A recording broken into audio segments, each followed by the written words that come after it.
கர்த்தருடைய நாமம் மகிமைப்படுவதாக. மீண்டுமாக இந்த வேத பாடத்தை படிப்பதற்கு தேவன் கொடுத்த இந்த கிருபைக்காக நன்றி செலுத்துகிறேன்.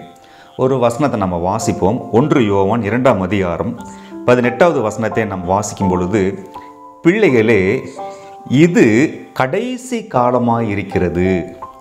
அந்தி கிறிஸ்து வருகிறான் என்று நீங்கள் கேள்விப்பட்டபடி இப்பொழுதும் அநேக அந்தி கிறிஸ்துக்கள் இருக்கிறார்கள். அதனாலே இது கடைசி காலம் என்று அறிகிறோம். அப்போஸ்தலனாகிய யோவான் தன்னுடைய நிருபத்தில் அவர் எழுதும் பொழுது அவர் வாழ்ந்த காலகட்டமே என்ன அப்படிங்கிறத சொல்கிறார். யோவான் வாழ்ந்த காலகட்டமே கடைசி காலம் அப்படின்னு சொல்கிறத இங்கே நம்ம பார்க்குறோம். 1ஆம் நூற்றாண்டில் யோவான் பத்மோ தீவுகளில் நாடு கடத்தப்பட்டு சில புத்தகங்களை அவர் எழுதின அந்த ஒரு காலகட்டத்தில் அவர் என்ன சொல்கிறாரு அப்படின்னா, அவர் வாழ்ந்த காலகட்டமே கடைசி காலம் அப்படின்னு சொன்னால், இப்போ நம்ம வாழ்கிற காலகட்டம் என்ன காலம் அப்படிங்கிறத நம்ம கொஞ்சம் புரிந்து கொள்ள வேண்டியது அவசியம். ஏன் அது கடைசி காலம்னு யோவான் சொல்கிறாரு? ஏன்னா யோவானுடைய காலத்திலேயே அந்தி கிறிஸ்துக்கள் அங்கு காணப்பட்டார்கள். தங்களை கிறிஸ்துக்கென்று சொல்லுகின்ற அநேக தவறான உபதேசங்களை கொண்ட நபர்கள், அநேக கள்ள கிறிஸ்துகள் அங்கே காணப்பட்டாங்க அப்படிங்கிறத நம்ம பார்க்குறோம். அதனால தான் யோவான் சொல்கிறாரு, இது அந்தி கிறிஸ்துவனுடைய காலமாக இருக்குது, அது கடைசி காலமாக இருக்குது என்று அவர் 1ஆம் நூற்றாண்டிலேயே அங்கே சொல்லியிருக்கிறாரு. அப்படின்னு சொன்னால் ஏறக்குறைய 2000 வருடங்களை கடந்து நம்ம வேதாந்தத்தை படித்து கொண்டு வருகிறோம், நம்ம தேவனை தொழுது கொண்டு வருகிறோம். அப்படி என்று சொன்னால் நாம் வாழும் காலகட்டம் எந்த காலம், அது எப்படிப்பட்ட காலம், நம்ம எவ்வளவு சீக்கிரமாக இந்த உலகத்தினுடைய முடிவுக்கு நம்ம நெருங்கி கொண்டு வருகிறோம் அப்படிங்கிறத நம்ம சற்று சிந்தித்து பார்க்க வேண்டியது அவசியம். சரிங்களா? சரி, என்ன படிக்க போகிறோம் அப்படின்னா, ஒரே ஒரு கருத்து தான் இந்த வேத பாடத்தில் நான் சொல்ல வேண்டும் என்று நான் ஆசைப்படுறேன்.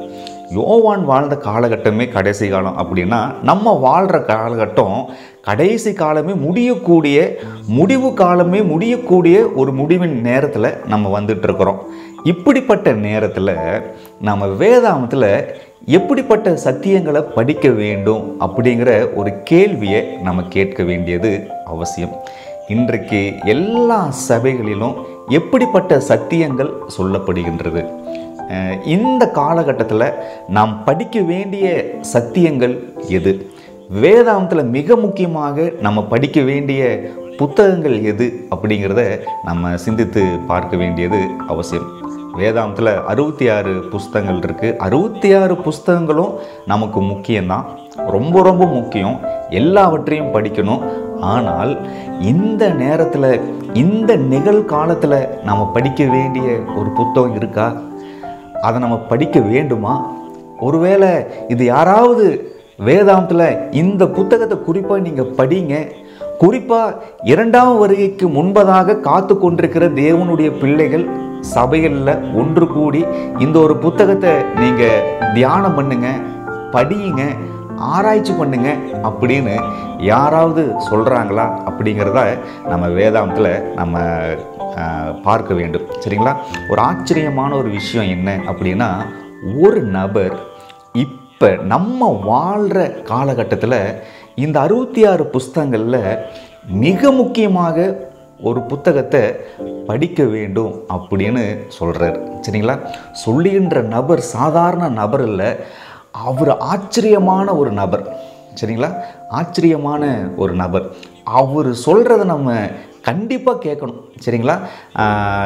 ஏனோ தானோ வென்று அதை நம்ம கவனிக்காமல் போய்விடவே கூடாது. சரிங்களா? அவரே சொல்லிட்டாருன்னா அதில் எந்த மாற்று கருத்தும் இல்லை. அப்படிப்பட்ட அந்த நபர் எந்த புத்தகத்தை படிக்க சொல்கிறாரு அப்படிங்கிறத நம்ம சிந்திப்போம். வாங்க, மத்தேயு எழுதின சுவிசேஷம் 24ஆம் அதிகாரத்துக்கு நம்ம கடந்து செல்லும் பொழுது பல முறை படித்த ஒரு வேத அதிகாரம் தான். சரிங்களா? பல முறை நம்ம படிச்சிருப்போம், பல வசனங்களையும் நம்ம இதில் படித்திருக்கிறோம். இந்த அதிகாரம் 2ஆம் வருகைக்கு முன்பதாக நடக்க வேண்டிய அடையாள சம்பவங்களை ஆண்டவர் குறிப்பிட்டு சொல்கிறார். இந்த அதிகாரத்தில் அதிகமாக யார் தான் பேசினார் அப்படின்னா, இயேசு கிறிஸ்து தான் பேசுகிறார். அப்படின்னா இந்த அதிகாரத்தில் இயேசு கிறிஸ்து என்னென்ன காரியத்தை சொல்கிறாரு அப்படிங்கிறத நம்ம கவனிக்க வேண்டும். 2ஆம் வருகைக்கு முன்பதாக, இந்த உலகத்தினுடைய முடிவுக்கு முன்பதாக நடக்கக்கூடிய பல அடையாள சம்பவங்களை பேசிகிட்டே வர்றாரு. அப்படி பேசிகிட்டே வரும் பொழுது ஆண்டவர் என்ன ஒரு காரியத்தை சொல்கிறார் பாருங்களேன். வசனம் 15, மேலும் பாழாக்குகிற அருவருப்பை குறித்து தானியேல் தீர்க்கதரிசி சொல்லி இருக்கிறானே, வாசிக்கிறவன் சிந்திக்க கடவன், நீங்கள் அதை பரிசுத்த ஸ்தலத்திலே நிற்க காணும்போது. கவனிச்சிங்களா? அப்போ இயேசு கிறிஸ்து எந்த புத்தகத்தை இந்த 2ஆம் வருகைக்கு முன்பதாக ஆண்டவர் நம்ம எல்லாரையும் படிக்க வேண்டும் என்று விருப்பப்படுறாரு அப்படின்னா தானியேல் தீர்க்க தரிசன புஸ்தகம். பழைய ஏற்பாட்டின் புஸ்தகங்களில் 27வது புஸ்தகம் தானியேல் தீர்க்க தரிசன புஸ்தகம். பாருங்க, தேவன் வேதாந்தத்தில் எல்லா காரியங்களையும் படிக்கணும்னு அவர் விரும்புகிறாரு. ஆனால் குறிப்பிட்டு ஒரு பகுதியை படிக்கணும்னு சொல்கிற ஒரு விஷயம் என்ன அப்படின்னா தானியேல் தீர்க்க தரிசன புஸ்தகத்தை படிக்க வேண்டும். சொன்னது யாரு? நம்ம இயேசுங்க.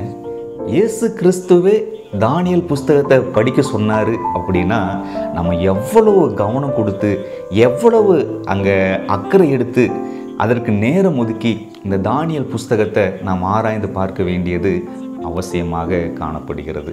சரிங்களா?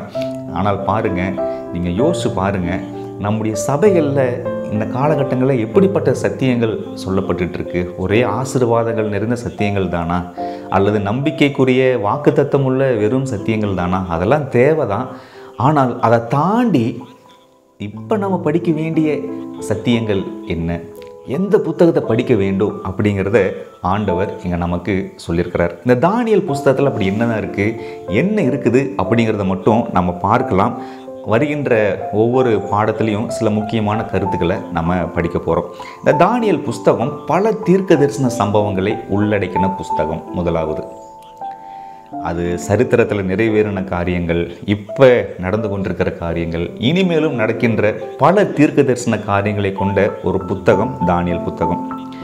குறிப்பாக பரலோகத்தின் சம்பவங்களை வெளிப்படுத்துகின்ற ஒரு புத்தகம். பரலோகத்தில் இப்போ என்ன நடந்துட்டு இருக்குது அப்படிங்கிறத உங்களுக்கு தெரிஞ்சுக்க வேணுமா? அதை அறிந்து கொள்ள வேண்டுமா? பரலோக சம்பவங்கள் என்ன என்பதை நீங்கள் புரிந்து கொள்ள வேண்டுமா? தானியேல் புத்தகம் பேசுகிறது. மூன்றாவது, இந்த பூமியில் நம்முடைய உலகத்தில் என்னெல்லாம் நடந்துட்டு இருக்கு, இனி என்ன நடக்க போகும் அப்படிங்கிற சம்பவங்களையும் தானியேல் தீர்க்க தரிசன புஸ்தகம் பேசுகிறது. சரிங்களா?